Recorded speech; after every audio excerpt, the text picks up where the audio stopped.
Maman. Mungu ambariki tena mama. Merci beaucoup pour l'opportunité Asante sana kwa hii bahati que vous nous avez donnée ile mnatupatia de pouvoir rendre ministère ili tupate kufanya huduma dans ce secteur. katika hii sekta. Amen. Amen.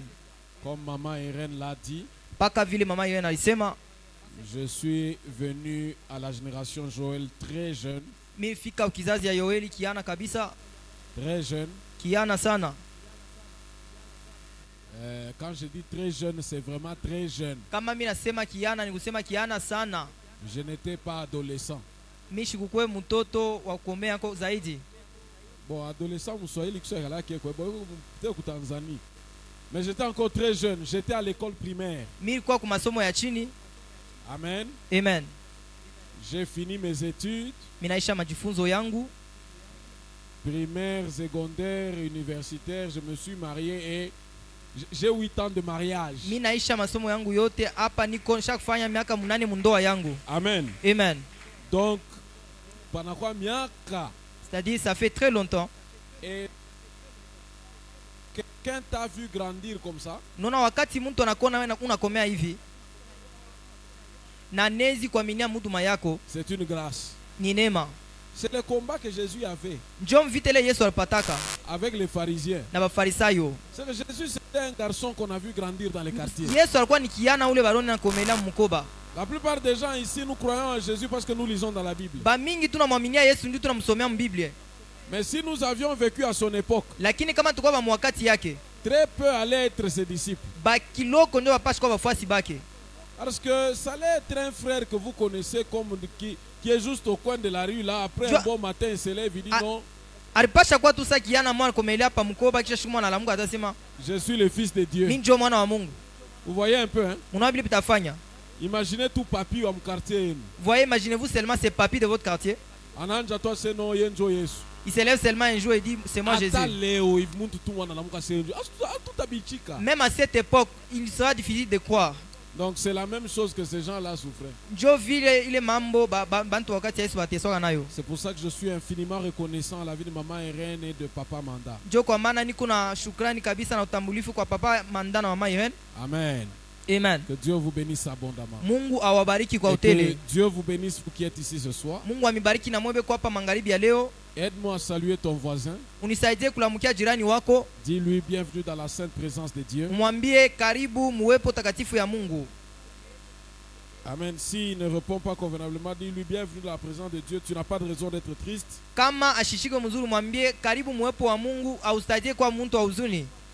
Il a raison d'être dans la présence de Dieu. Alors tu as salué ton voisin. Maintenant aide-moi à saluer un voisin qui a l'onction. Salue un voisin qui a l'onction. Voisin qui a l'onction. Et tu les salues. Tu as salué un voisin qui a l'onction. Mais en ce moment, à des moments comme ça, il ne faut pas que quelqu'un puisse sauter. Hein? Tu es assis à côté de quelqu'un. Après la personne choisit de sauter, de saluer quelqu'un d'autre. On lui poser la question, frère, ça veut dire quoi? Tu veux dire que je n'ai pas d'onction? Alléluia. Amen. Depuis hier, nous étions en train de partager la parole de Dieu. Je ne veux pas revenir dans tout ce qu'on a dit hier. Je vais juste lire le texte de la Bible qui paraphrase notre thème. Philippiens chapitre 1er, le verset 6. Il est écrit, je suis persuadé que celui qui a commencé en vous cette bonne œuvre la rendra parfaite pour le jour de Jésus-Christ. Amen. Amen. Alors, hier, je vous ai dit que celui qui commence cette œuvre en toi, c'est Dieu. Et comme c'est Dieu qui commence cette œuvre en toi, c'est que l'œuvre porte la nature et les sceaux de Dieu. Alléluia. Amen.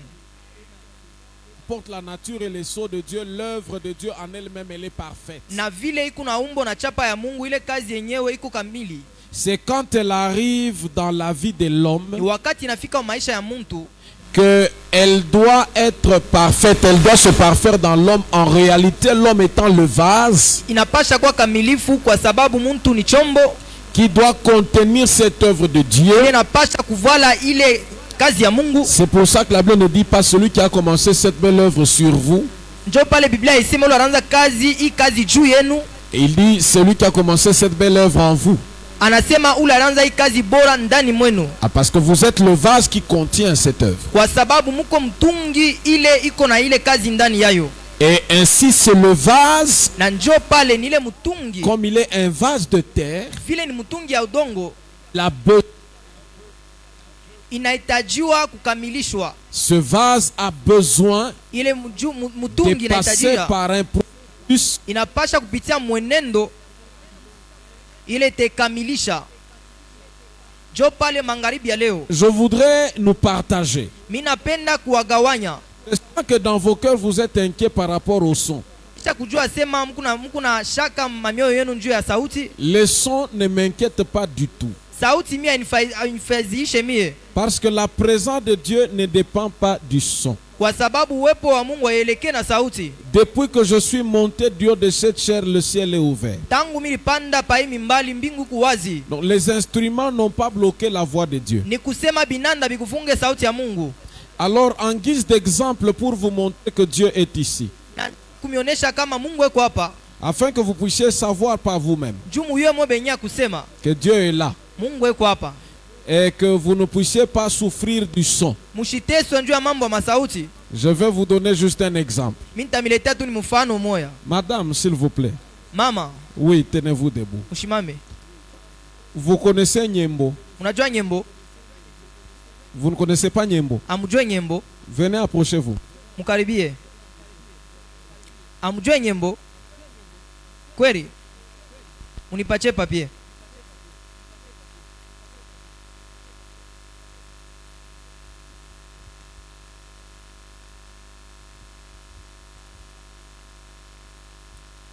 Il n'y a pas de stylo. Hakuna stilo? Donnez-moi un stylo.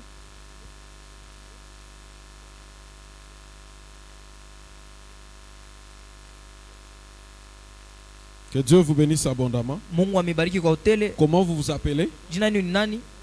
Vous dites Déborah Nkulumwika. Je vous écris ça. Mimi nimeandikia hiyo.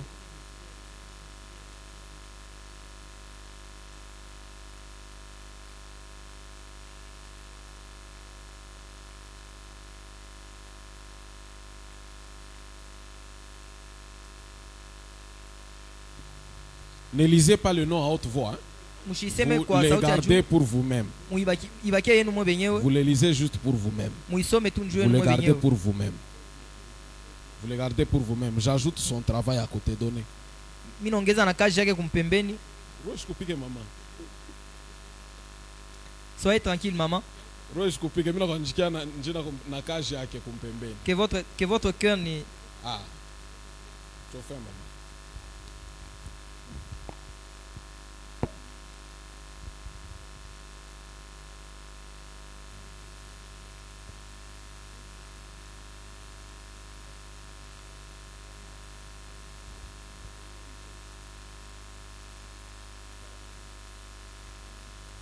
Sasa umuntu huyu shi faveur ya Mungu ilipitaka pake asa kubariki manenda na kusabu.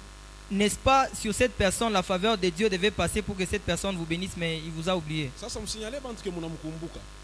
Vous vous rendez compte maintenant que vous êtes souvenu de lui.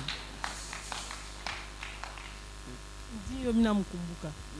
Mutoshe micro. Simwani njena. Égarez le micro. Mungu ananiambia hivi. Le Seigneur me dit ainsi. Umuntu huyu Cette personne, pala mirankontraka. les jours où vous a rencontré, Faveur ya Mungu. la faveur de Dieu, Iliwasa mikumbuke. c'était pour qu'il se souvienne de Normalement on vous. devait vous propulser. Alipasha kumisukuma mbele, Mais l'ennemi lakini adui qui a toujours combattu certaines opportunités dans votre vie ula anakomanisha mabati ya maisha yenu, est revenu refaire la même chose. alirudia tena kufanya kile Mais kitu. pendant que je parle, Lakini wakati hapa le ninasema, Dieu de souvenir me dit Mungu la ukumbusha nionyesha qu'il remet votre nom anarudisha jina yenu dans les cœurs de toutes les personnes qui sont censées vous faire du bien. mumioyo ya bale bote wanapasha kumjalia mema. Et le mois de mai qui commence, Na hii mwezi ya tano inaanza, ce sera un mois dans lequel itakuwa ni mwezi mule le Seigneur va réveiller la mémoire de plusieurs personnes. Bwana Mungu atalamusha kumbusha bantu bamingi. On ne vous a pas oublié. Abaya misabu hapana. Dieu se souvient de vous. Mungu anamikumbuka. Et vous allez témoigner Na utashuhudia que Dieu s'est souvenu de vous. ya kusema Mungu Que anakukumbuka. Dieu vous bénisse, asseyez-vous. Mungu akubariki mama, mwikale.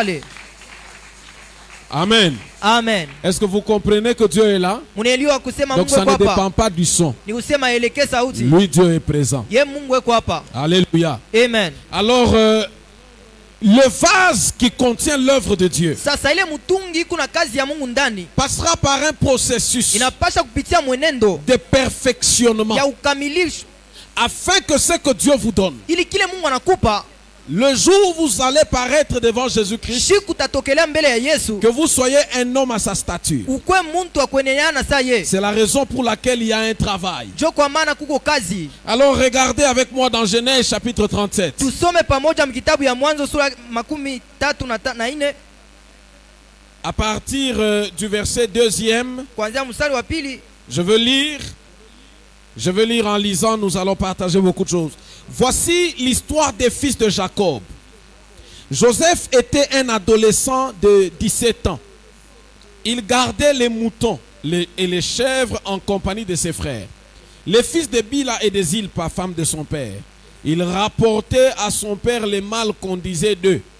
Jacob aimait Joseph plus que ses autres fils, car il avait eu dans sa vieillesse. Il lui avait donné une tunique de luxe. La Bible, dans d'autres versions, dit une tunique de plusieurs couleurs. Ceux qui lisent Louis II.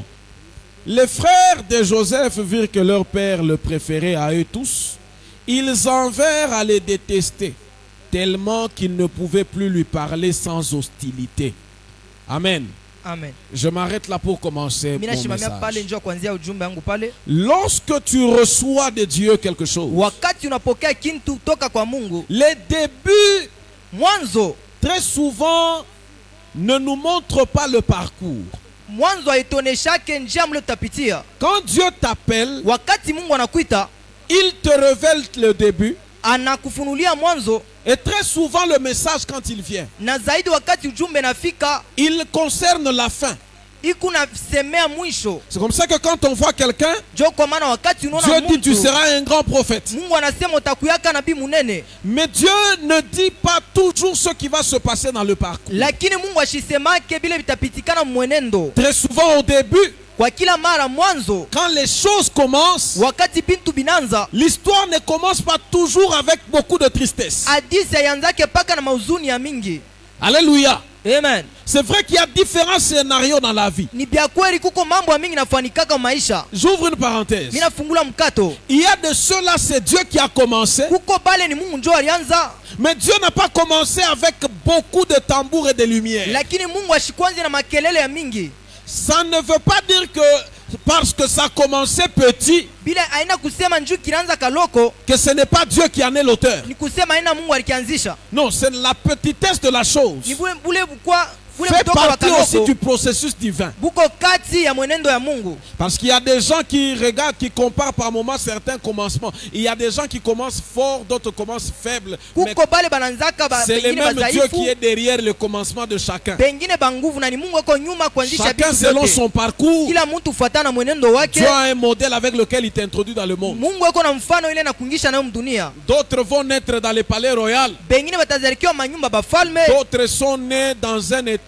Bengine batazalikiwa manyumba banyama. Mais la finalité de celui qui est né dans l'étable, il est devenu le roi de rois. Lakini mwisho ya ule alizalikiwa mzinzi Ceux ya qui kondoo sont nés dans anakuwa des mfalme palais wa falme. royaux sont restés dans l'histoire. Bale balizalikiwa manyumba bafalme wanabakira mle Donc la mwakisi. manière dont tu commences, Namna ilo même si kunanza c'est petit, c'est pas très important. hata kama ni kaloko haina amana. Le problème c'est que Mambo ni nini? ne t'attelle pas à la manière dont tu as commencé. Usishimamie pa vile ulianza. Ce n'est pas ça qui doit être plus préoccupant. Aina ile ndio napasha kwa swali. Parce que certaines personnes, Kwa sababu bantu à cause de bengine la manière dont ils commencent, juu ya namna ile beko naanza, quand ils entrent sur le chemin, wakati banaingia ils munjia se découragent rapidement. beko napotesha kiazi kwa Parce qu'ils haraka, commencent à vivre les mutations. kwa sababu banaanza kuishi mabadiliko. Quand vous lisez le passage de la Bible ici, Wakati mnasoma maandiko ya Biblia, Joseph Yosef est né dans une famille où Ana- son père était déjà vieux quand il est venu au monde. anazarikwa mjamaa ile babake ashakomea, Et il avait toute l'affection de son na père. alikuwa na mapendo yote ya babake. Son père l'aimait trop. Babake akosha kumupenda Alors sana. cette histoire commence avec beaucoup de gloire. Hii hadithi inaanza na utukufu yote, Cependant, en Joseph, il y avait un dépôt divin. lakini ndani ya Yusufu mulikuwa akiba ya kimungu. Dieu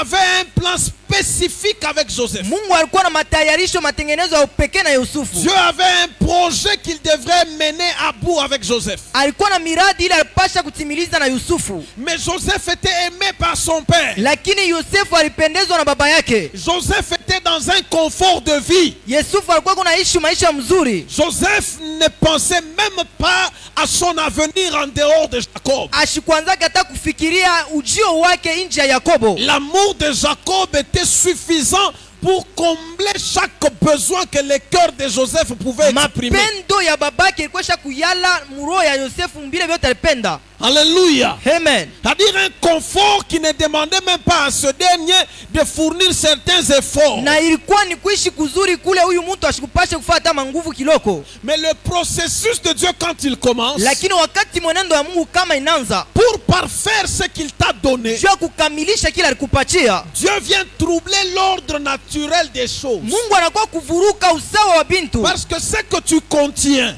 kwa sababu kilo kunakyo est trop grand. kiko kinene kabisa. Il ne faudrait pas qu'il y ait une différence Hapana, haipashe kuwa chanisho entre le don kati ya zawadi et la personne. na muntu.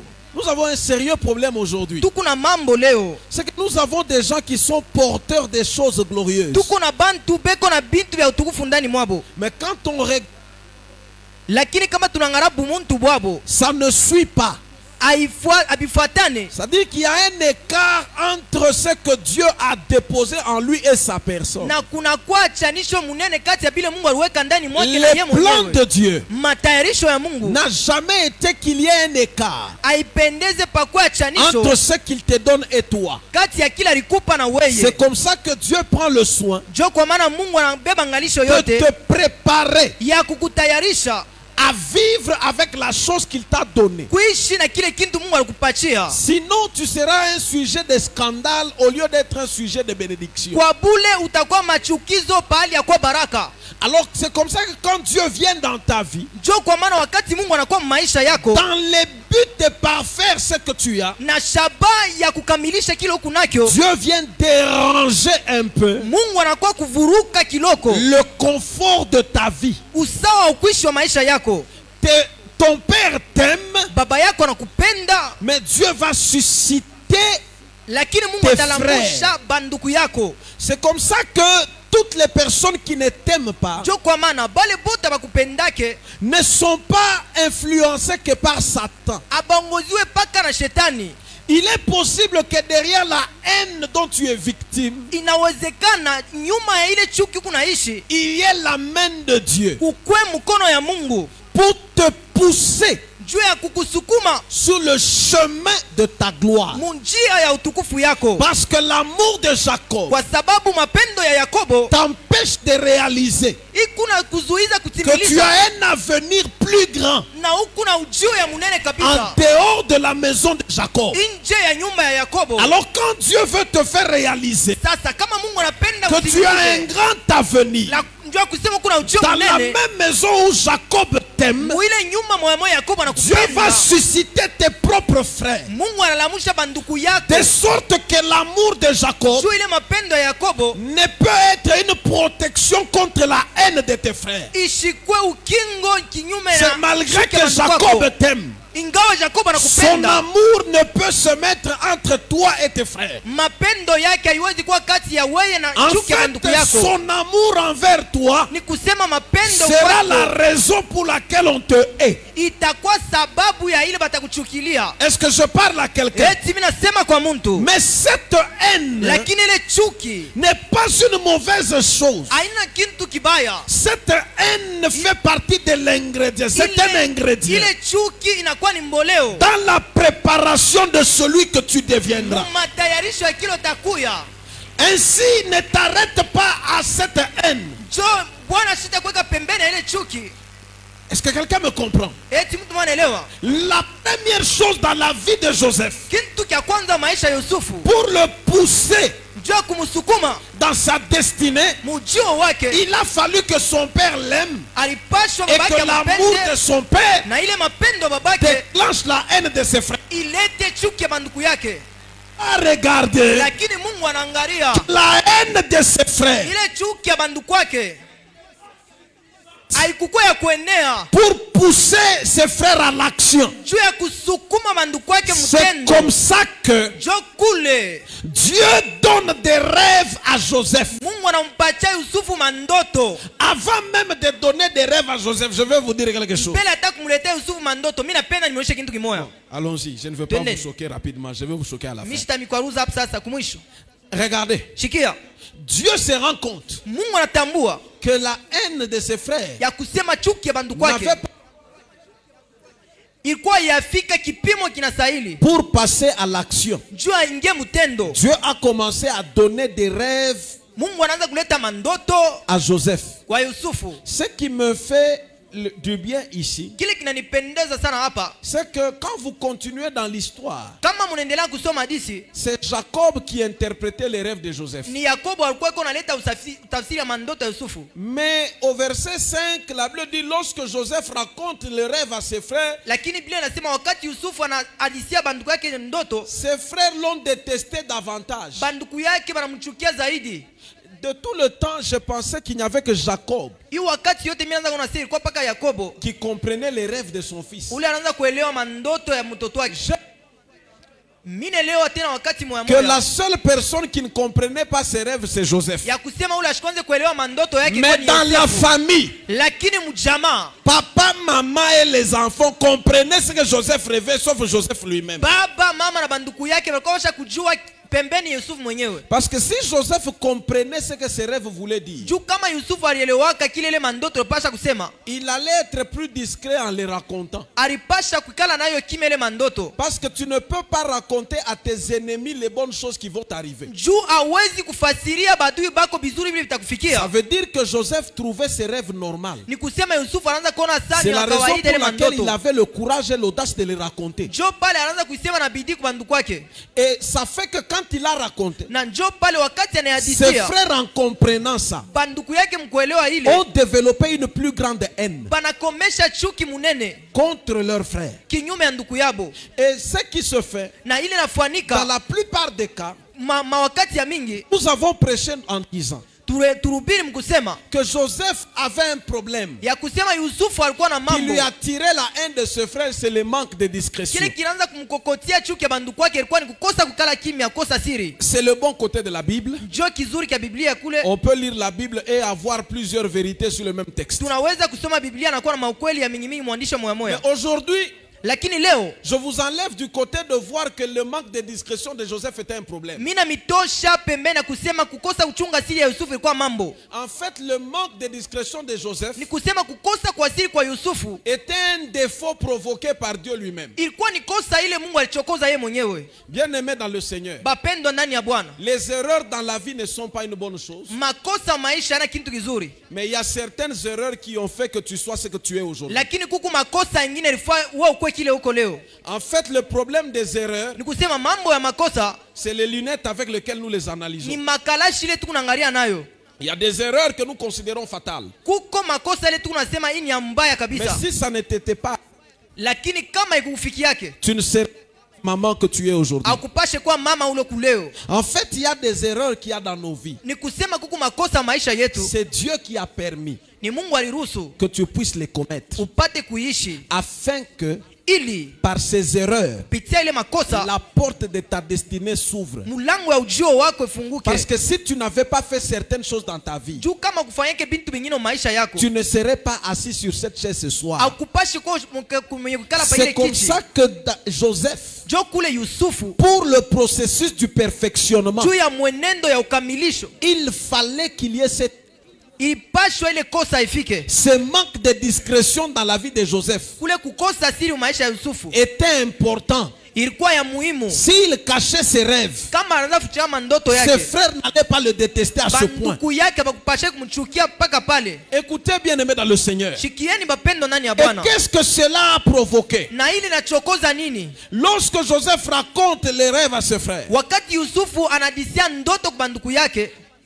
il décide d'un commun accord de le tuer. banabeba mpango pamoja ya kumuua. Ce que Dieu ne permettra pas, Kile Mungu ashiwezi kuruhusu c'est que malgré qu'il ne t'aime pas, ni kusema ingawa bakupende, pour savoir que c'est Dieu qui dirige leurs pas, juu ya kujua sima ni Mungu yuko na baongoza, leur haine ne te tuera pas. chuki yabo haitakuwa. Est-ce que je suis en train de parler à quelqu'un? Eti mimi nasema na mtu moya, Les sorciers ne peuvent que te haïr. baloji banizi tu pa kuchukia. Ils ont le droit d'être méchants envers toi. Beko na kilo ya kuwa na uovu kati yako. D'ailleurs, Dieu ne t'a pas envoyé dans le monde pour que les gens t'aiment. Japo Mungu ashikutuma pa dunia njuu bantu bakupende. Toi, tu souffres beaucoup parce que tu attends qu'on t'aime. Wewe unateswa sana njuu unachunga mapendo ya bantu. Tu n'as pas besoin de notre amour. Hauhitaji mapendo yetu. Tu as besoin de notre respect. Unahitaji tu heshima yetu. Réussis.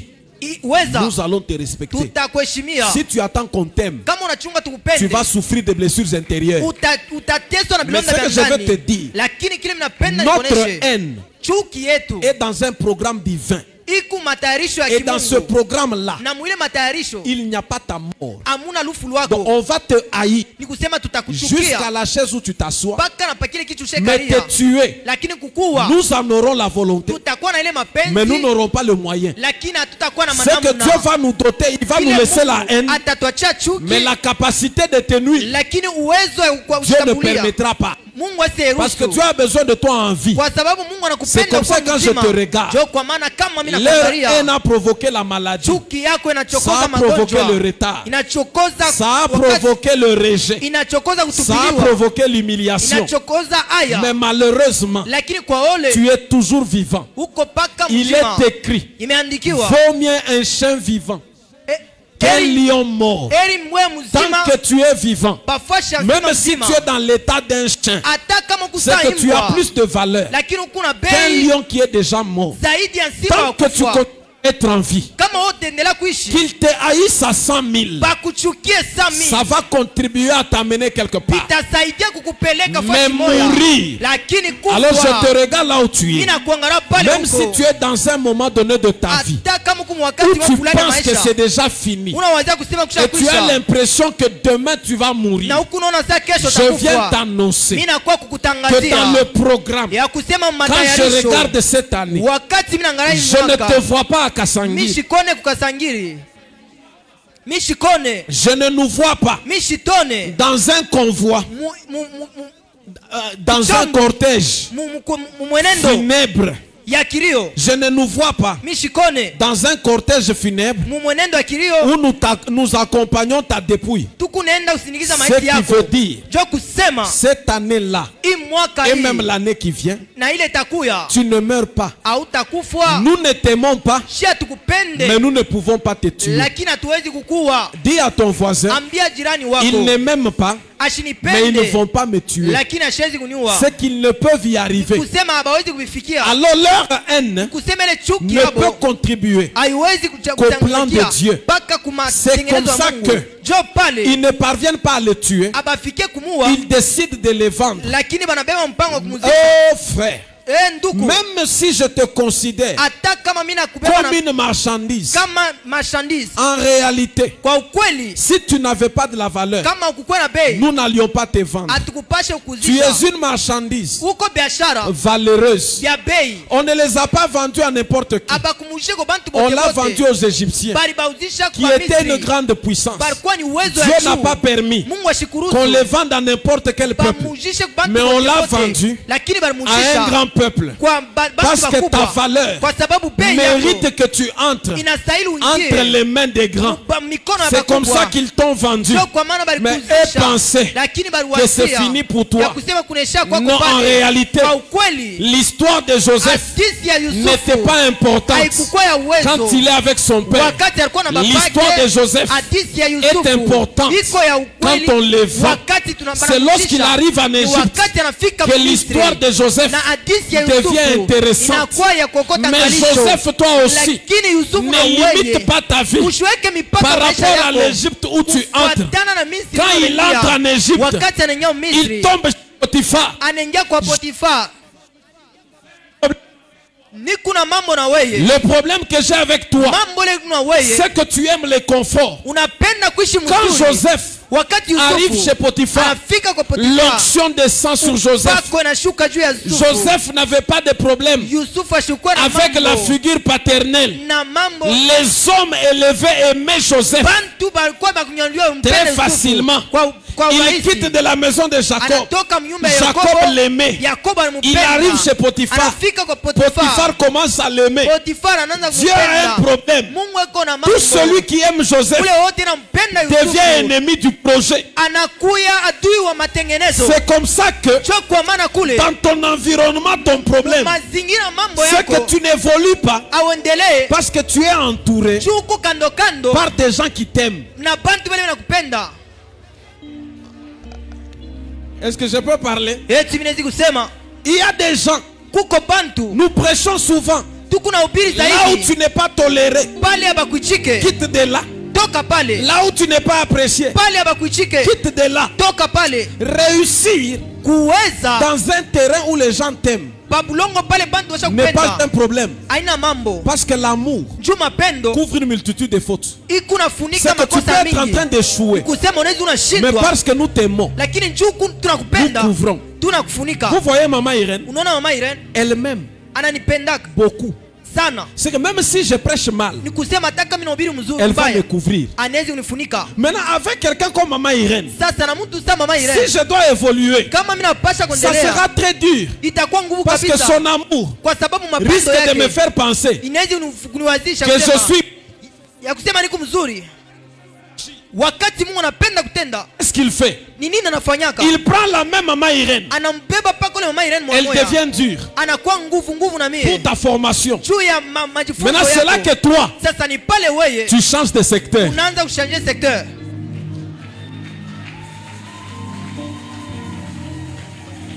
Tu t'amènes bien. Sema mimi na mzuri. Est-ce que quelqu'un me comprend? Eti mtu mmoja ananielewa. C'est-à-dire, quand tu veux évoluer, Kusema kama unapenda kuendelea, l'évolution maendeleo est possible dans un terrain hostile. inawezekana pia mfashi mule uadui, Parce que dans un endroit où on ne t'aime pas, kwa sababu mfashi mule tu bakupende as une rage différente. uko na makari ya kuachana, Parce que tu te dis, kwa sababu kuna j'ai sema des raisons de réussir. mimi napasha kuweza.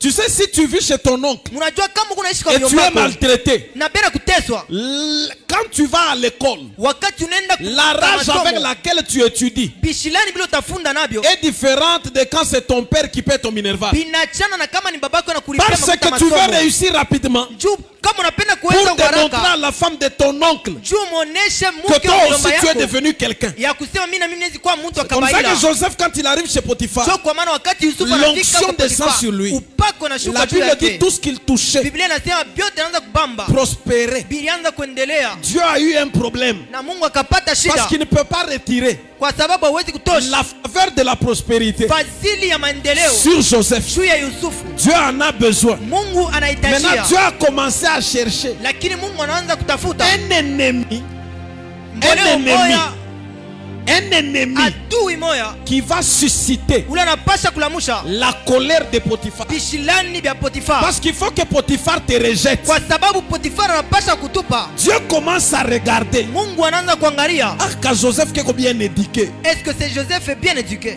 Vous vous imaginez que Joseph, quand il était chez son père, Unawajua c'était un wakati- rapporteur. Wakati Yusufu alikuwa kwa babake, Mais alikuwa quand il mtu wa arrive kuleta chez Potiphar, lakini wakati anafika kwa Joseph Potifa, change subitement. Yusufu anabadilika kwa ghafla. ghafla. C'est-à-dire que Joseph n'avait pas de problème avec les gens qu'il dirigeait, il ne les accusait plus. Ni kusema Yusufu ashikupate mambo na bale bando. Il a grandi. Njoo anakomea. C'est-à-dire que dans la vie de Joseph, il n'y avait plus une erreur que Dieu pouvait utiliser pour que Potiphar le rejette. Ile Mungu aliweza kutumikisha njoo. Alors Dieu va dans la chambre de Potiphar. Sasa Mungu anaenda mshamba Potiphar. Il va déposer un amour bizarre Anaenda kuweka mapendo ya mubaya dans le cœur de la femme de Potiphar. Muro ya mke wa Potiphar. Bien aimé dans le Seigneur. Mapendo ndani ya Bwana. Joseph alikuwa mwenye buzuri kani njoo bibi yake ya Potiphar angalie pas qu'au garçon adolescent mineur ou à 17 ans. Quelle était la beauté de Joseph pour que la femme de Potiphar convoite ses mineurs? Donc Biblia kia Potiphar aritokela shuka mami. La femme de Potiphar était devenue shuka mami.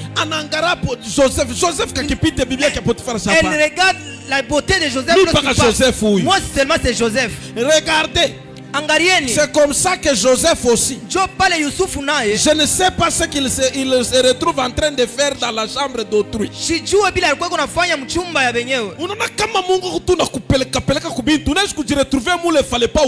Voyez, lorsque Dieu t'amène partout, vous vous retrouvez dans une situation où vous ne savez pas. Dans les temps anciens, ce ne sont pas les hommes qui servaient les femmes.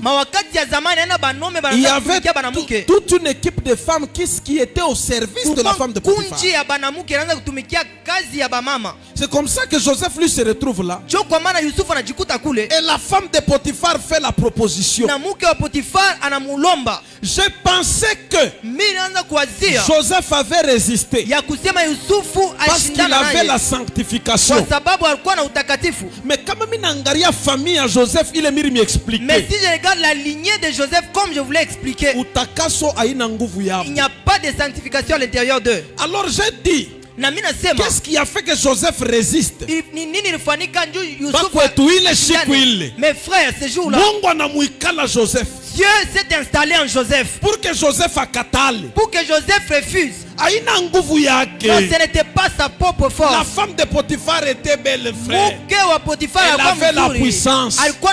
Donc si Joseph a résisté, ce n'était pas la discipline. Frère, tosha kiburi. Enlève la têtudesse, mon frère.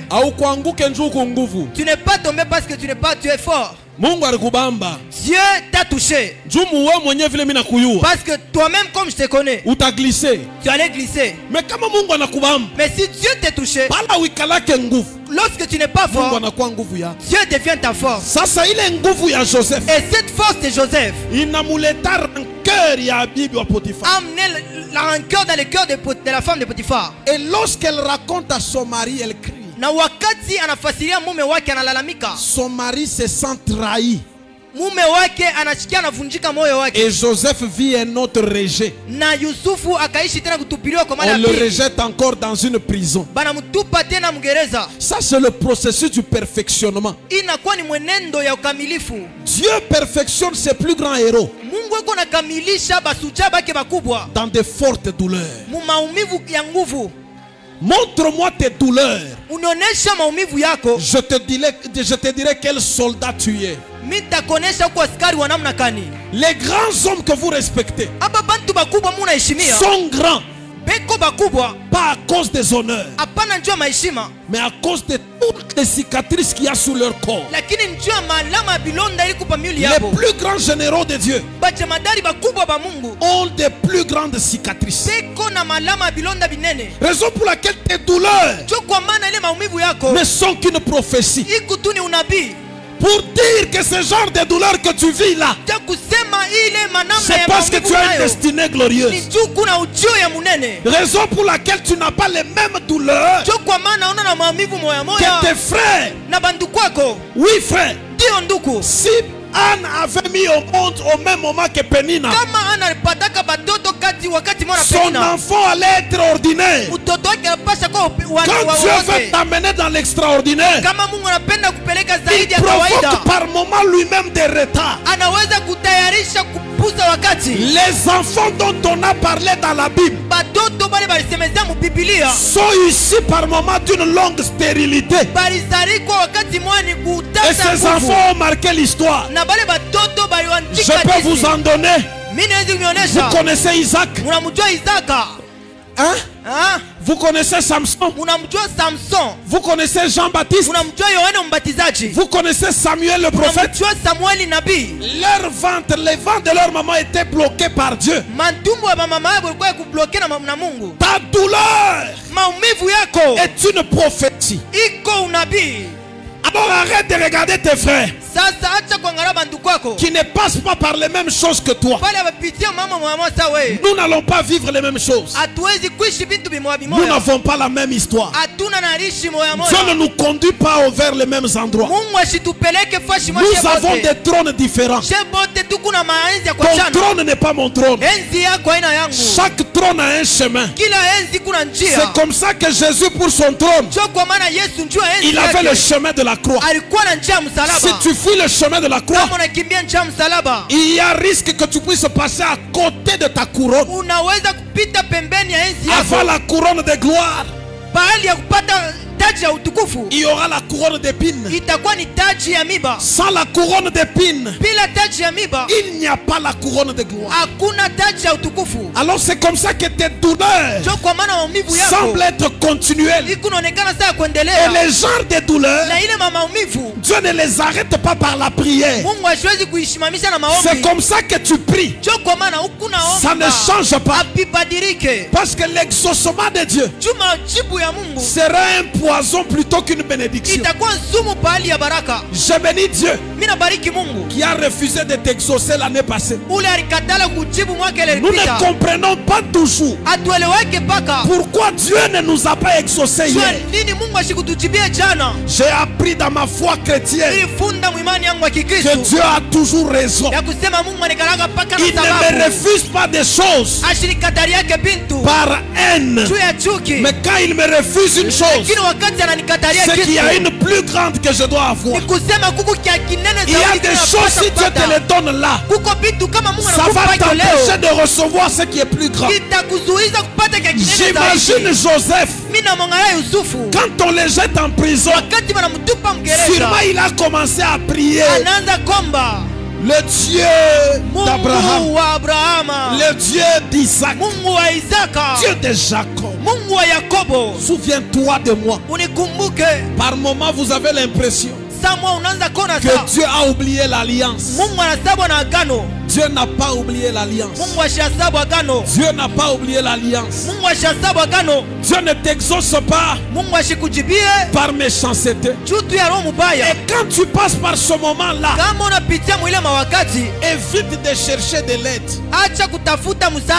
Évite de chercher de l'aide. Et frère, je vais te dire une chose. Il ne faut jamais aider une personne qui passe par les processus divins. Parce que quand tu veux aider quelqu'un que Dieu est en train de préparer, Dieu risque de bloquer ta vie à toi aussi pour que tu ne l'aides pas. C'est comme ça qu'il y a des gens, tu avais l'argent, mais tu as commencé à payer les études d'un frère qui était à la permanence. Il a abandonné la montagne, il est allé aux études. Alors tu as raté, tu as fait rater au monde un grand prophète parce que tu l'as fait devenir médecin. Alors pour que Dieu ne prenne pas ces risques, tu payes le premier mois. Le deuxième mois tu perds ton travail.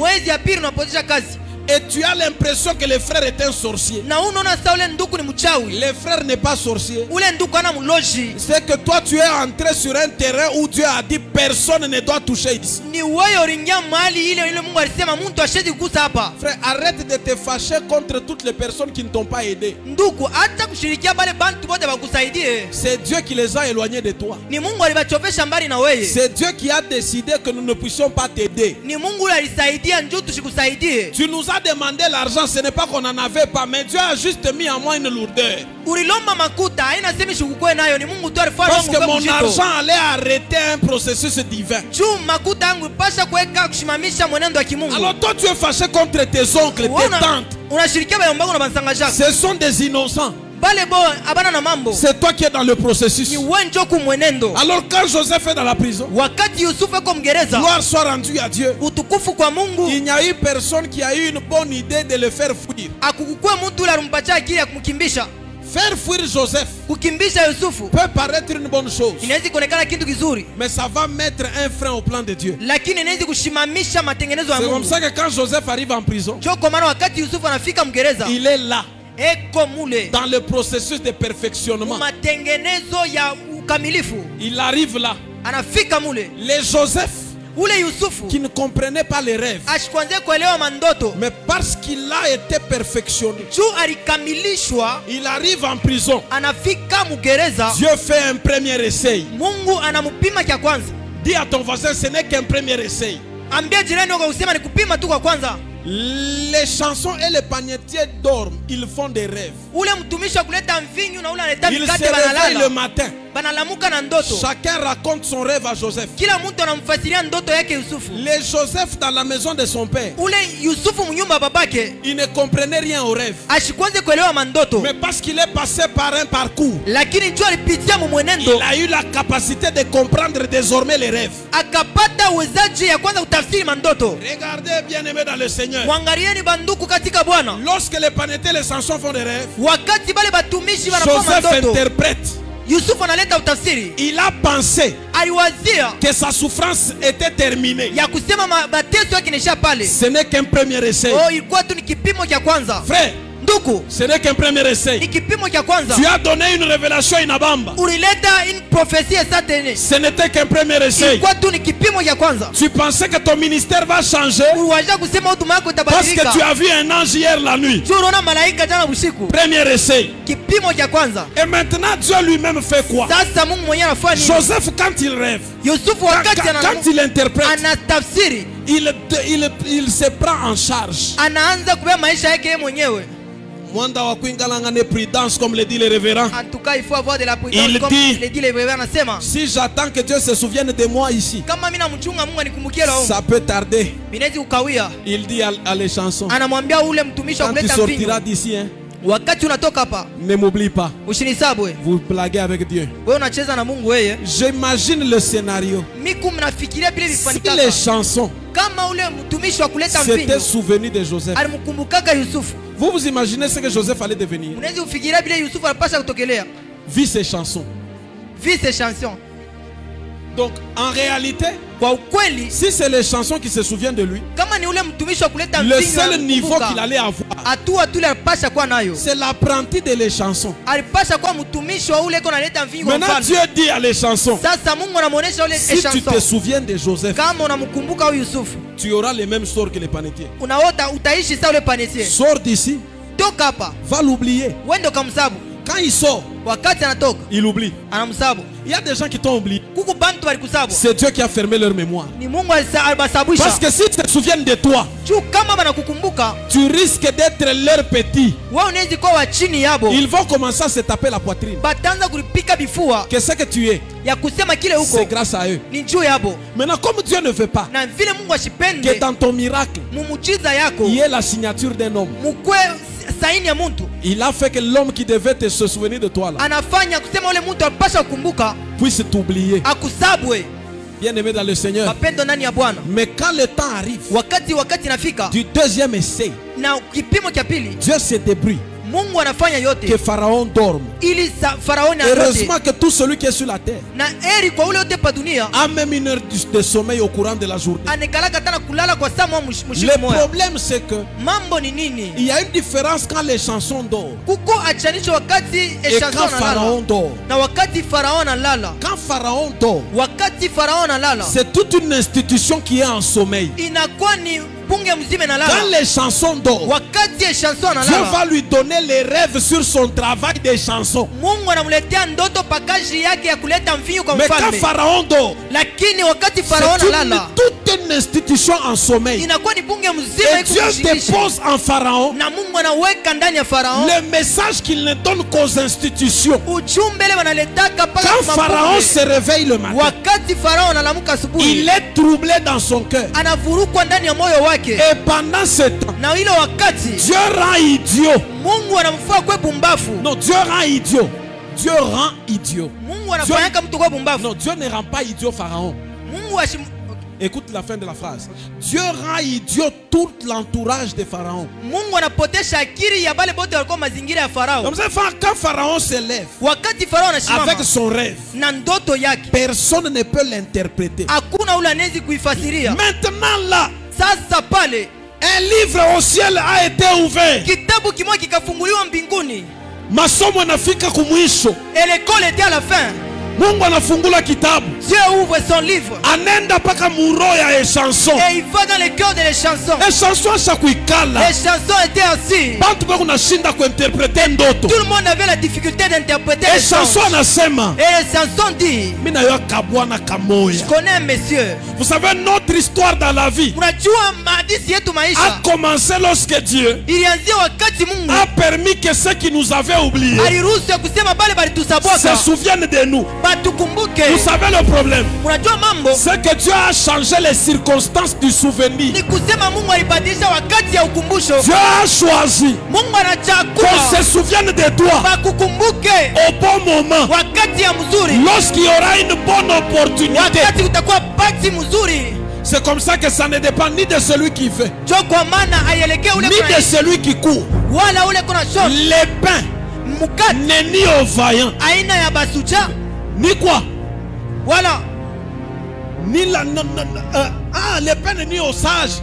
Tout dépend pour eux des temps et des circonstances. C'est que Dieu crée un temps favorable, une circonstance propice, où l'œuvre qu'il a déposée en toi aura de la valeur. La beauté d'Esther ne servait que les petits garçons du quartier, jusqu'à ce que Vasti commette l'erreur et que la beauté d'Esther soit importante pour le roi Assuérus. C'est comme ça que Dieu se relève. Il réveille la mémoire de les chansons. J'ouvre une parenthèse et je prophétise. Dans 48 heures, il y a quelqu'un qui va se souvenir de toi. Il va parler de toi à la bonne personne. Dans le passé, on a parlé de toi aux gens qui t'ont critiqué. Mais dans 48 heures qui viennent, on va parler de toi. Mais on parlera de toi à qui? C'est ça le problème. On parle de toi où? C'est comme ça que je bénis ton nom. Je prie ce soir qu'on parle de toi au milieu des hommes qui ont ta destinée entre leurs oreilles. Je déclare qu'on ne parlera plus de toi. Là on a envie de te tuer. À dater d'aujourd'hui, on va parler de toi à un endroit où quand on entendra seulement ton nom, quelqu'un va dire amenez-le-moi. Tu peux avoir un grand don, mais si personne ne parle de toi, tu vas mourir avec ton don. Papa, pendant que je te regarde dans ce couloir, pendant que je regarde dans ce couloir, je vois le nom de Clarisse. Je vois le nom de Clarisse. Vous concernant. Vous, papa. Je vois le nom de Clarisse. Je vois le nom de Clarisse. Je vois le nom de Clarisse. Attendez. Restez debout. Je vous explique pourquoi. Bouge ta main droite. Je suis en train de te dire ceci. Ce soir même, Dieu fait en sorte que l'on parle de toi là où toi-même En tant que fils de Jacob, tu ne pouvais entrer. Par quelle magie Joseph allait quitter Canaan pour entrer à la primature? Il a fallu un processus d'humiliation, de rejet, de souffrance. Toutes ces choses n'ont été que des escaliers. Ça a commencé par la haine de ses frères. Il est devenu une marchandise. Deuxième escalier. Troisième escalier, il est devenu esclave. Quatrième escalier, il passe par la séduction de la femme de Potiphar. Cinquième escalier, la colère de Potiphar. Sixième escalier, l'oubli de la prison. Septième escalier, l'oubli de les chansons. Jusqu'au huitième escalier, Pharaon dort. Regarde ton voisin, dis-lui, Pharaon va dormir. Ce que je suis en train de provoquer maintenant, c'est le sommeil de Pharaon. Je dis c'est le sommeil de Pharaon. Viens rapidement. Viens rapidement, reste là. Ce que je provoque, c'est le sommeil de Pharaon. Frère, en réalité, tu vois, moi quand je prophétise, je n'ai pas trop besoin du micro. Ce que je dis est toujours vrai. Le processus, en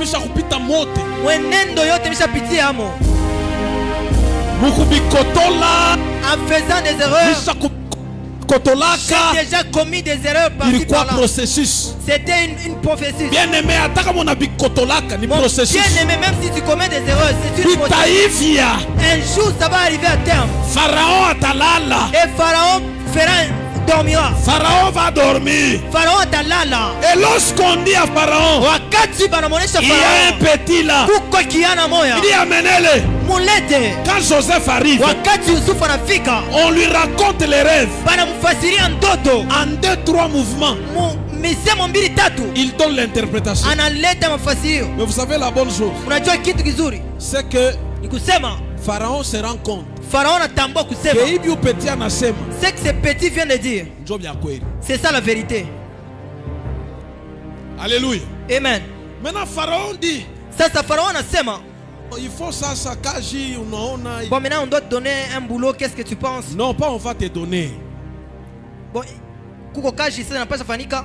Ngaria fois les stratégies n'arripaka. Regardez où les stratégies peuvent payer. Kama processus inaisha, si les processus prennent fin, Joseph voulait harmoniser et Samson ne m'oublie pas.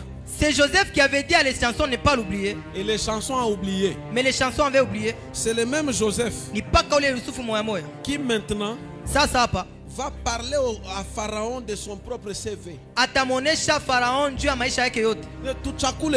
Bon, qui devons-nous choisir? Joseph regarde mais il s'est dit, ah, qui est-ce que je vais citer?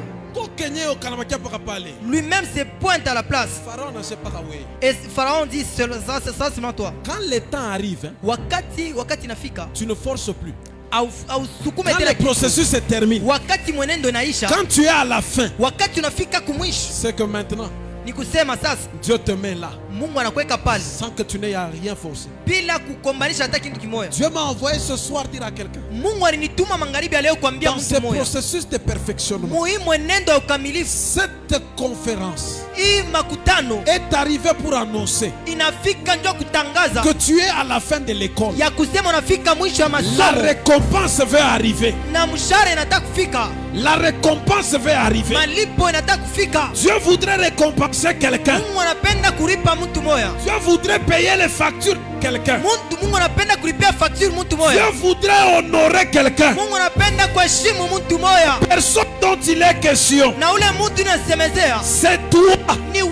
Ce n'est pas une autre personne. Ce n'est pas prendre ta Bible en tes mains.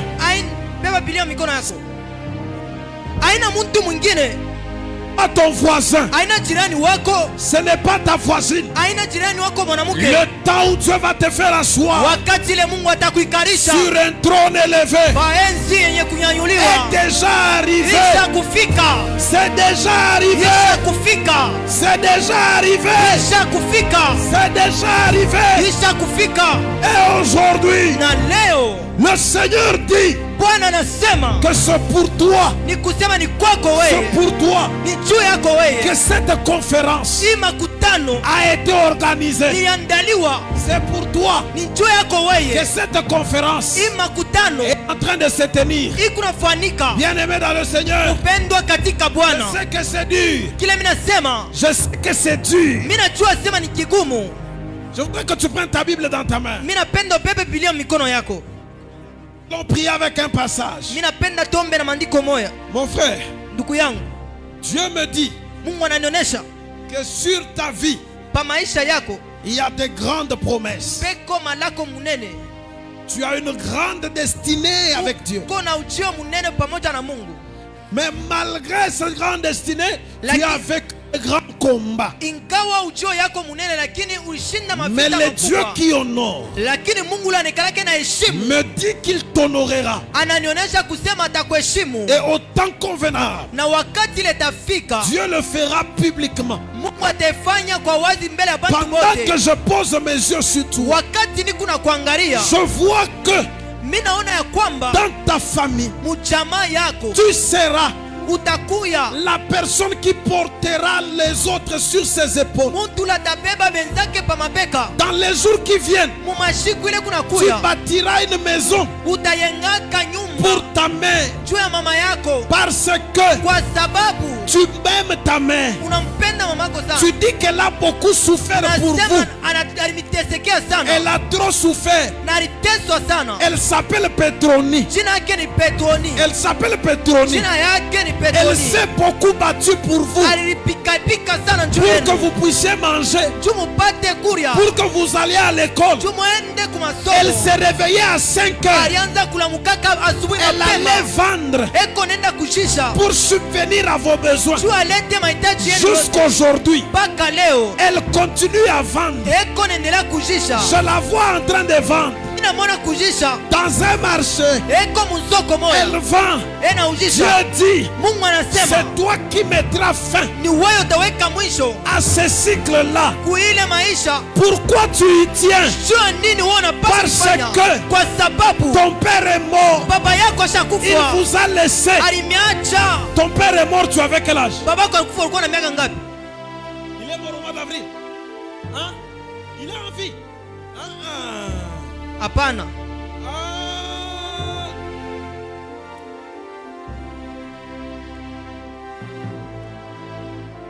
Regarde-moi, tu dis ton père est où? Toi tu es de Colosie. Diuru c'est où? Diuru. C'est la cité de Colosie. Qui sont à Diuru?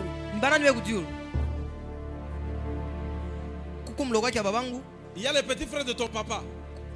Mitewi c'est qui? Mitewi c'est toi. Tu connais Ilunga? C'est qui Ilunga? Le petit frère de qui? Il est où? Il est décédé depuis 2006. Mais quand je parle de ton père qui est décédé, tu dis que ton père est en vie. Mais moi je vois celui qui a été un père pour toi, une image paternelle. C'est Ilunga dont je parle. Il est mort dans un accident.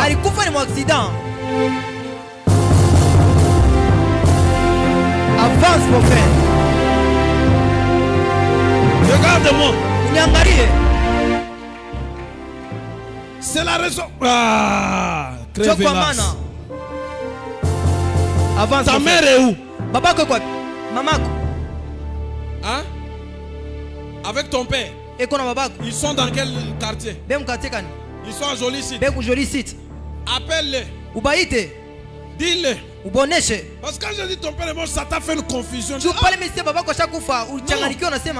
Cet homme-là, tu vois la grâce de Dieu était sur cet homme qui était une figure aimée par ton père. Et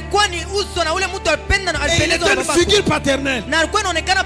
C'est pour ça que quand j'ai vu que c'est lui ton père. La grâce des affaires qu'il y avait sur lui vient sur toi. Parce qu'il faisait des affaires. Et on l'a mangé dans la sorcellerie à cause des affaires qu'il faisait. La même grâce descend sur afin que toi, à partir d'aujourd'hui, que tu réussisses. Deuxième chose, tu as un fort don de prophétie, mais qui n'est pas encore manifeste à un certain niveau. Dieu me dit, la grâce qu'il y a en toi sera une grande bénédiction pour les nations. Tu iras très loin avec, parce que la miséricorde de Dieu est sur ta vie. Agenouille-toi là où il y a maman Irène. Elle va dire deux choses sur toi. Là, il gagne flot de glade. Prends ta Bible. Tiens-toi debout avec. Shimama nayo.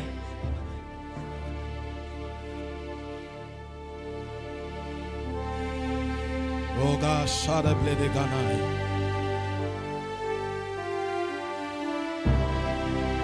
Sorry de blade gen ken fai. Prends le livre de Psaume. Tout comme kitabu ya Zaburi.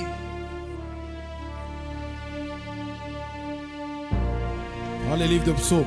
Beba kitabu ya Zaburi. Excusez-nous, bintu ya bazungu hivi. Veuillez nous excuser.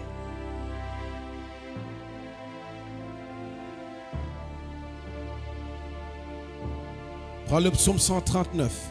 Beba Zaburi 139.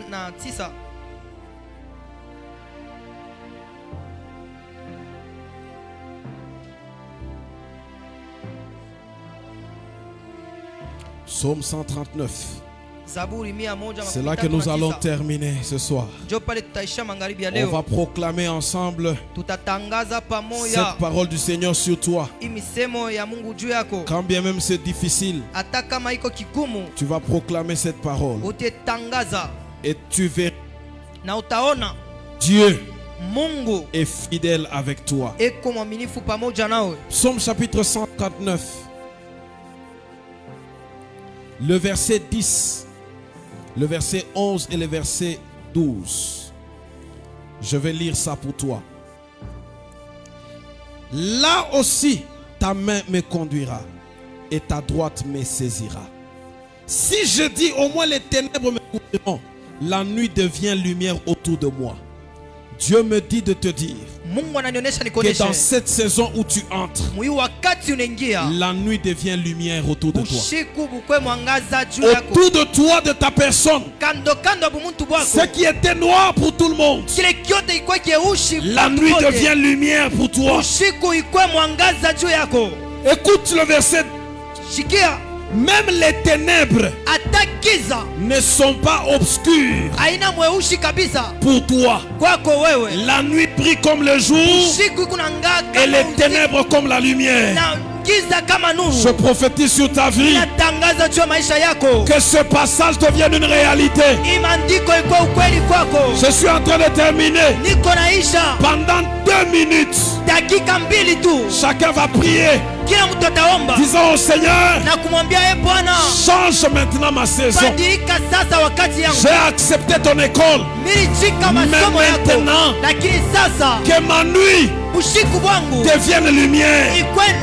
Change ma nuit en lumière. Est-ce que je peux avoir 20 enveloppes rapidement? Que ma nuit brille fortement. Reste debout, prie fortement.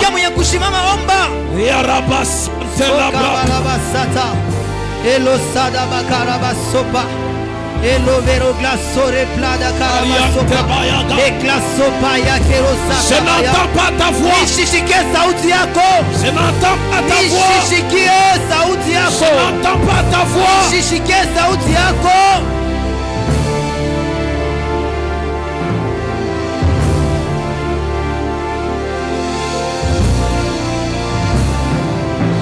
Pendant qu'on prie, si tu t'appelles Angèle, viens rapidement ici devant. Si tu t'appelles Angèle, viens devant. Pendant qu'on est en train de prier, si tu t'appelles Angèle, viens. Non. Angèle.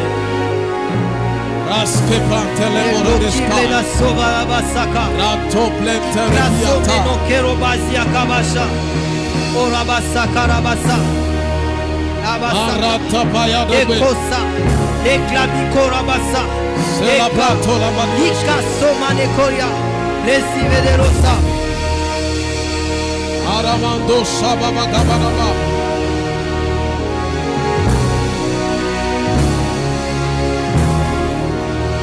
Oh, Shana Babarakanta.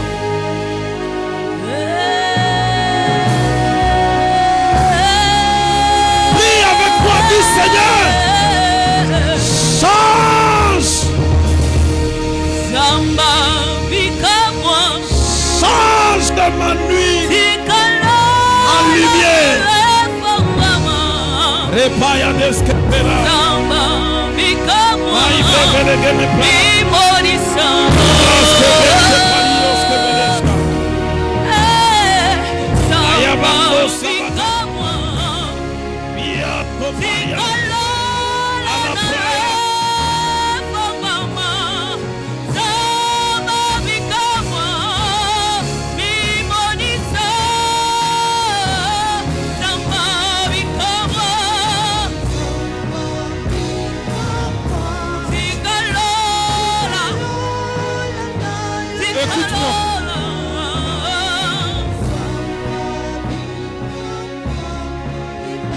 Écoute-moi. Je voudrais bénir une vingtaine de personnes. Reste debout, j'ai fini. Angèle. Angèle. Angèle. Angèle. Tu t'appelles Angèle? Angèle. Ton mari est où? Vous dites? Il est au travail. Et comme cage. Vous dites? Ah. Vous allez poser la question à votre mari s'il connaît Augustin. Hein? Non, attends, le micro est ok. Vous direz à votre mari. Il t'attend à moi là. Dieu me dit ainsi. Ce soir, Dieu vient d'écarter la mort sur la vie de ton mari. Ce que l'ennemi voulait faire, Dieu écarte.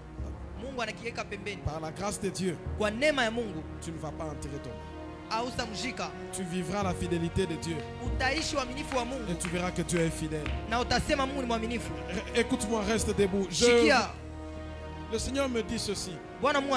Il voudrait changer les ténèbres de quelqu'un en lumière. Je voudrais comme signe de reconnaissance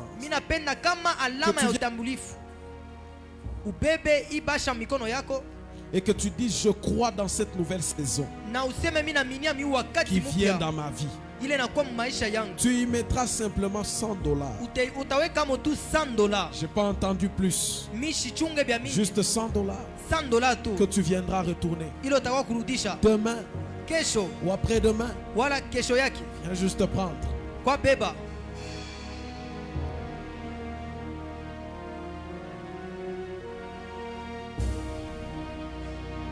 Mon abbé, on a roubé, ben. On a il ne faut pas affronter.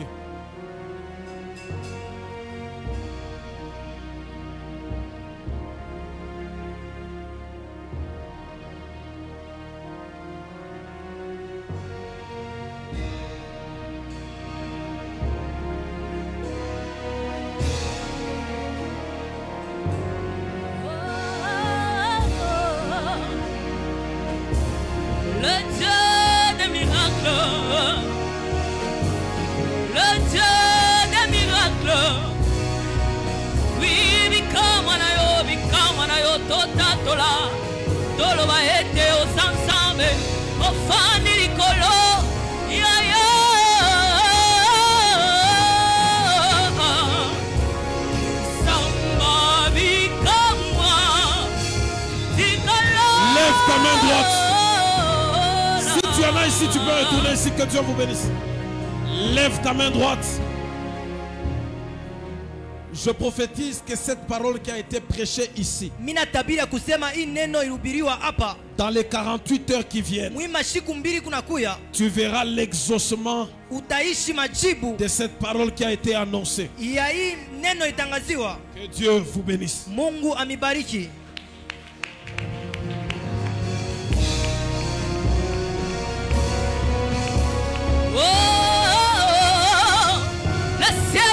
Le ciel est ouvert. Dispose ton cœur, dispose ton cœur. Zamba bikama, zamba bikama. Zamba bikama, tikalola. Zamba bikama. Thank you, Jesus.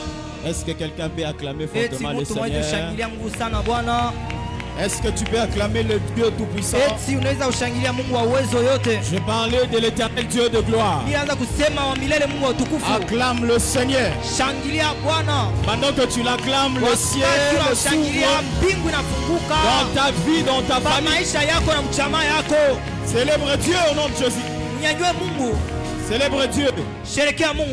L'Éternel m'a dit une chose. Alors que le prophète prêchait, j'ai vu plusieurs anges là. Je les ai vus avec de paniers. Et à l'intérieur de ces paniers, il y avait comme un trousseau de clés. Et ils étaient remettre à plusieurs personnes. Ainsi mais pas le Dieu de gloire. Il a décidé par cette conférence d'ouvrir plusieurs personnes, plusieurs portes à plusieurs personnes. Ton amen là n'est pas encore très bien. L'Éternel me dit clairement, il a ouvert de portes. Et ce que j'ai aimé à un moment, j'ai vu qu'on était en train de m'écrire 76. Et on m'a écrit 76 travail. L'Éternel vient de décider d'ouvrir 76 travail. Au cours de cet événement, ça ne finira pas encore. Les gens seront en train de témoigner l'Éternel enseigné. Alléluia. Amen. Alléluia. Amen. J'ai vu beaucoup. Un homme qui allait chez le papa. Le papa qui est en chemise blanche. Vous. J'ai vu un ange de Dieu à côté de vous. Et pendant que je le voyais, l'Éternel m'a dit, il y a eu plusieurs combats dans votre vie, mais plusieurs autour de la stabilité. Et Dieu me dit, votre présence ce soir, il vient d'ouvrir son ciel dans votre vie.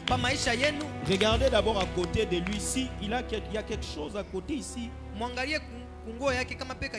qui est un peu marron comme ça.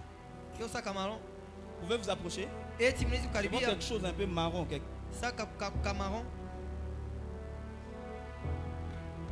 L'Éternel Dieu vient de me dire que je vous annonce une saison de gloire. Dieu ne me donne pas votre nom ni votre adresse, mais l'Éternel me dit qu'il va beaucoup vous élever. Et pendant que je parle, je vois comme une couronne sur votre tête. Ainsi me parle le Dieu de gloire. À dater de maintenant, la saison de faveur vient de commencer. Et je prie que la même chose se fasse dans ta vie pendant que tu célèbres, tu acclames l'Éternel. La maman avec qui on est au bureau, l'Éternel m'a dit, vous connaissez Nadine? Mais Nadine dont je parle, elle est déjà décédée. Elle est décédée. Mais Nadine là n'était pas claire de teint. Pendant que je regarde dans la vision, je la vois noire. Elle est décédée. Ça fait combien de temps? Il y a longtemps. Le Seigneur me dit, il vient de balayer l'esprit de mort dans votre famille. Je voyais qu'on était en train de pleurer une personne, mais cette personne on l'appelle Sanduku. Et on était en train de pleurer pendant que le prophète prêchait. Je voyais recueil. On démolissait. Ainsi me parle l'Éternel. L'esprit des morts qu'il y avait à la maison, Dieu vient de les démolir aujourd'hui au nom de Jésus-Christ. Et je m'attache à toutes les onctions qui est ici et démolir tout esprit de mort qu'il y avait dans la famille de plusieurs personnes ici. Le Seigneur me dit, quand vous levez la main, il y a une dame que Dieu est en train de passer par vous. Je vois comme un véhicule. Je vois un véhicule bleu. C'est dans la parcelle. C'est celle que vous êtes venu avec. C'est bleu comme ça. Je viens de voir un ange de Dieu devant là. Et puis Dieu me dit maintenant qu'il vient de parler une femme, Winnie. C'est qui?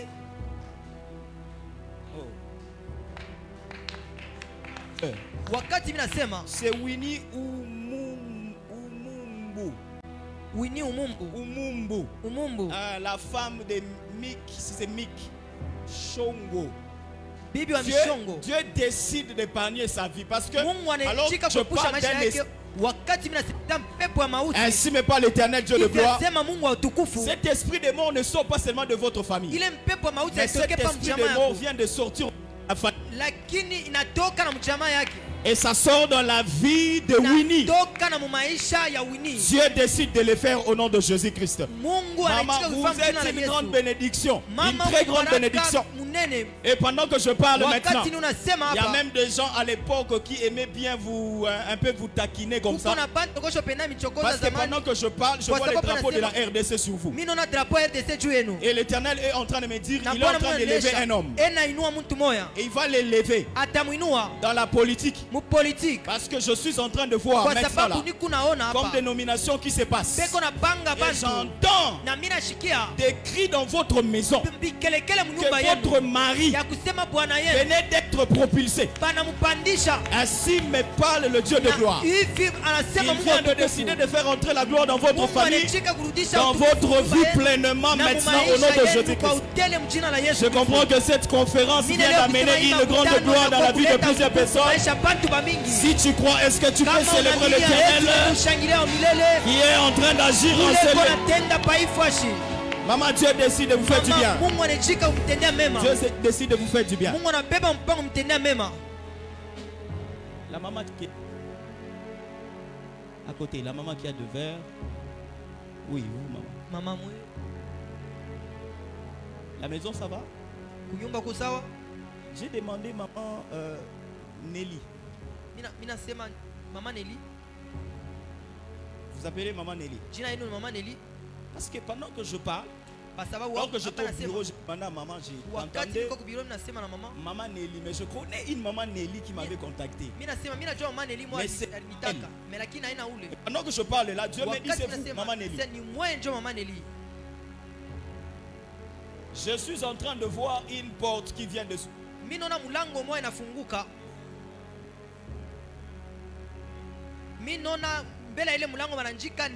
écrit un nom comme ça. C'est vous. L'Éternel Dieu me dit maintenant là qu'il vient de vous faire grâce. Je suis en train de voir comme des avions en train de voyager, partir, rentrer. L'Éternel vient de vous visiter dans les affaires aujourd'hui. Dieu me dit qu'il décide d'amener votre nom trop loin. Ainsi me parle l'Éternel Dieu de gloire. Ou même pendant que vous acceptez, je vois votre argent en train de sortir et je vois cet argent en train de payer des frais. Vous avez payé des frais pour plusieurs personnes. Vous payez même des frais pour des orphelins. Et Dieu me dit que je vous annonce maintenant qu'il vient d'ouvrir vos finances. Et je ne vois pas la manière dont vous pensez. Dieu décide d'ouvrir vos finances et il est fait aujourd'hui dans le nom de Jésus. Est-ce que je peux déclarer une parole maintenant là? Est-ce que je peux déclarer une parole? Nous sommes à la génération Joël. Il est fort et possible que Dieu l'accomplisse dans 30 secondes qui arrivent. À tout moment que les hommes ont monté sur une montagne, Moïse est descendu de la montagne avec la gloire de Dieu. Alors qu'on est sur la montagne sainte, l'Éternel me dit que j'annonce à son peuple ce soir: tu ne descends pas de cette montagne sans la gloire. Je pensais que tu allais me dire mon amen. La gloire de Dieu dont il est mention maintenant là, c'est une gloire qui tuera tes ennemis. C'est une gloire qui va abaisser les montagnes. C'est une gloire qui va t'ouvrir de portes. C'est une gloire qui va te faire du bien. Est-ce que je peux bénir quelqu'un? Et je prie au nom de Jésus-Christ que la transfiguration soit possible ce soir. Pendant que je parle de la transfiguration, Dieu me dit c'est même sur les enfants. Mais pendant que je parle des enfants, j'entends Anaël. Anaël. Parce que pendant que je parle là, je viens de voir clairement une trompette d'une prophétesse. L'Éternel me dit qu'il vient d'établir un grand ministère sur Anaël. C'est toi. Cette trompette, mais la trompette est scellée du haut de cette chair. Tu étais là-bas. Mais pendant que moi je parle, je la vois en train d'entrer par cette porte-là. C'est clair, je vois cette porte ici. Je la vois, elle entre, elle vient ici. Et puis je la vois en train de chanter. Dieu m'a dit, je ne sais pas si c'était quel jour. Ainsi me parle l'Éternel Dieu de gloire. La maman de Anaël est où? La maman de Anaël est là. Dieu vient de décider d'investir sa grâce sur la vie de cette fille. Et le Seigneur me dit, il y a un esprit prophétique en ce lieu qui sera particulièrement sur les enfants. Ah, je n'aime pas vos amens. Ça sera particulièrement sur les enfants. Ainsi me parle le Dieu des esprits de prophètes, le Dieu de la génération Joël. Il a décidé d'établir son alliance même sur les enfants. Et Anaël n'est qu'un exemple que Dieu prend ce soir. Tu avais chanté pour Dieu, c'était quoi? Les poèmes. C'était un poème. Oui. Tu n'étais pas seule. J'étais avec une fille là. Vous étiez à deux. Oui. La fille là est où? Mais la fille là, elle est noire. Elle n'est pas claire comme toi. Oui. Parce que pendant que je parle là, Maman Irène, Dieu me dit, cette conférence, c'est comme une porte dans le spirituel qui introduit plusieurs personnes. Ça investit plusieurs personnes dans les affaires, dans le ministère. Et je vois comme la protection de famille.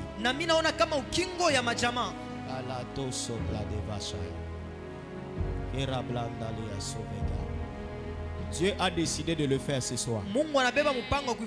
Alléluia. Amen. Alléluia. Amen. Maman, pouvez vous lever s'il vous plaît? Maman. Oui. Il y a seulement une parole que Dieu me dit. Vous savez, pendant que je parle là, je vous vois sur le lit d'hôpital. Et je vis un médecin qui était venu. Et il a fait comme une opération dans votre corps. Dieu me dit dans 3 mois, vous allez avoir au fait présenté un signe d'un cancer. Donc je parle maintenant là. Dieu de ces lieux vient de décider de vous épargner à une mort précoce. Et l'Éternel me dit, m'envoie de vous dire, bénis-les extrêmement. J'aimerais même qu'on prie pour vous chez maman. Parce que pendant que je parle maintenant là, je la vois pas comme ça. Je la vois tellement maigrie. Et on n'avait même plus d'espoir qu'elle pouvait vivre.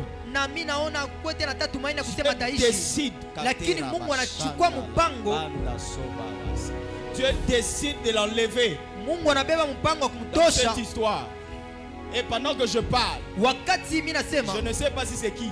Dieu me dit, il vient aussi d'épargner Cathy. Je ne sais pas si c'est qui, mais j'entends Cathy.